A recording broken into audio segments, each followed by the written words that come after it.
I have spent a month with the iPhone 14 Pro Max trying to answer one question. Is this phone still worth it in 2025? Let's talk about it. This is me in my local electronics shop where I typically buy my tech products. This time, I picked up the iPhone 14 Pro Max, took it home, used it for a month, and now, let's talk about my experience. But before we go any further, let's track a little bit. When this phone came out, it was a leap forward in the camera department and the overall design of the iPhone we've ever seen before. As a person coming from the iPhone 13 Pro, it was an interesting phone to use, especially for the kind of things I use on my phone, like shooting 4K videos, recording voiceovers, and playing games. As someone coming from the iPhone 13 Pro, both phones look familiar, especially from the back, with both phones having 3 triple camera arrays and a matte glass back. The iPhone 14 Pro Max has the same glass side rails, which attract fingerprints, but had to get a phone case to keep it clean. This phone still has the same mute switch rather than the action button on the iPhone 15 Pro. The phone feels massive in my hands with a 6.7-inch display, noticeably larger than the 6.1-inch screen on the iPhone 13 Pro. This is a huge visual change that I had to get used to, because I personally prefer smaller but Pro iPhones, and that's why I went for the iPhone 13 Pro in the first place. One of the first things that caught me off guard when unboxing this phone was the lightning cable in the box. I was hoping for USB-C, but then I remembered that it only came with the iPhone 15 series. That would have been a game changer for transferring big files to my MacBook. Instead, I had to rely on AirDrop, which works, but let's be real, it's nowhere near as fast as a proper wired USB-C transfer. Now, there are major two upgrades that I really appreciated seeing. The first was the dynamic island. This pill-shaped circle has a lot more functionality than I had anticipated. When you look at the previous versions, they still had a notch, which was not useful in any way. Even with the reduced size on the iPhone 13 Pro models, it's still useless to me. But with the dynamic island, you can control media, receive calls, and with third-party apps, you can utilize the functionality by keeping files, glancing at file transfer speeds, and time. I really enjoyed this feature, and I wish Apple had implemented it earlier. But hey, that's Apple for you. The second thing that impressed me was the 48-megapixel camera lens on the iPhone 14 Pro Max. Previously, I had a 12-megapixel lens on the iPhone 13 Pro. This means with the 48-megapixel lens, you can retain many details when zooming in photos and videos. This is something you can take advantage of if you're shooting 4K video for YouTube, as it gives you more details. We still have a 120Hz promotion screen, which means scrolling through content on social media is fast and smooth. When playing games, you'll notice a huge upgrade, especially if you're coming from a 6Hz screen. Watching content on this huge screen is something I loved seeing. The vibrant colors and deep contrasts make the whole experience premium. One other thing that I noticed is the always-on display feature. Kinda similar to what we've had on Android for years. At first, I didn't like the way Apple implemented the way you used to use it. Pressing the power button just dims the screen, which at glance feels like a phone is still on, especially if you are glancing at the screen in the dark. In the settings, you can customize it to look kinda similar to what Android implements it by displaying a black screen with content on it, like notifications, clocks, and dates.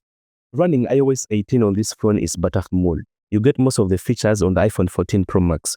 You can customize your home screen and add widgets. Use the check-in feature in iMessage, add extra security with the stolen device protection feature.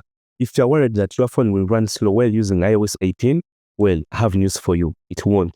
During my time with this phone, I had no performance issues or any bugs, so I would recommend installing the free update for extra features. Now, let's talk about the cameras.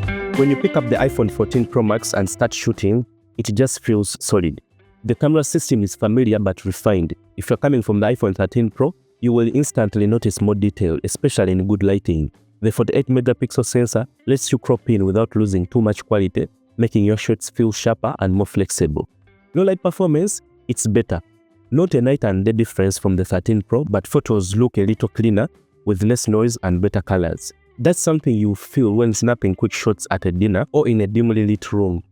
One of the standout features on the iPhone 14 Pro Max is Action Mode, Apple's version of ultra-stabilized video. And here's the thing, when you use it, it feels like you're holding a game on your hands. If you're coming from the iPhone 13 Pro, this is one of the features that immediately makes a difference. Running while filming, walking fast, even jumping, the footage stays impressively smooth. It's not perfect, low-light situations can introduce some noise, but in daylight, it feels like magic. If you've never used a smartphone gimbal, this feature alone will feel like a game changer. Here are some of the things that didn't make it into the review. The iPhone 14 Pro Max has a 2000 nit screen, which is double that of the iPhone 13 Pro. The adaptive refresh rate on the phone peaks at 120 Hz all the way to 1 Hz when the phone is idle. The performance on this phone is great with the A16 Bionic chip, which made my life simple when playing high-demanding games, shooting videos for the channel, and taking random pictures. This phone was the first iPhone to come up with crash detection and SOS features. What do these mean? Well, emergency SOS uses satellite connectivity to send messages when you are in a distant location with no cellular connection. This is handy for when you are traveling where there is no internet connection. For crash detection, well, if you are in an accident, hopefully not, the phone can detect you are in an accident and then emergency contacts will be notified and called for help. I've seen people talking about how this feature has helped them. Even Tim Cook himself shared similar experiences about crash detection. Let's talk about some of the features that the iPhone 14 Pro Max is missing. Well, it still offers a solid camera experience. It lacks the new camera control button found on the iPhone 16 Pro Max alongside some upgraded camera features. Plus, if you're someone who values Apple Intelligence features, you won't find the latest improvements here either. So, if those missing features are a deal breaker for you, the iPhone 14 Pro Max might not be the right choice. But if you're okay with those upgrades and just want a reliable device, the iPhone 14 Pro Max still holds up pretty well. So, should you buy the iPhone 14 Pro Max in 2025? Well, I would say yes. The dynamic island, which you will take advantage of, is a nice feature to have. You also get 48 megapixel camera sensor, which will come in handy when shooting videos for socials, especially YouTube videos. But let me know what you guys think in the comments section below. See you in the next video.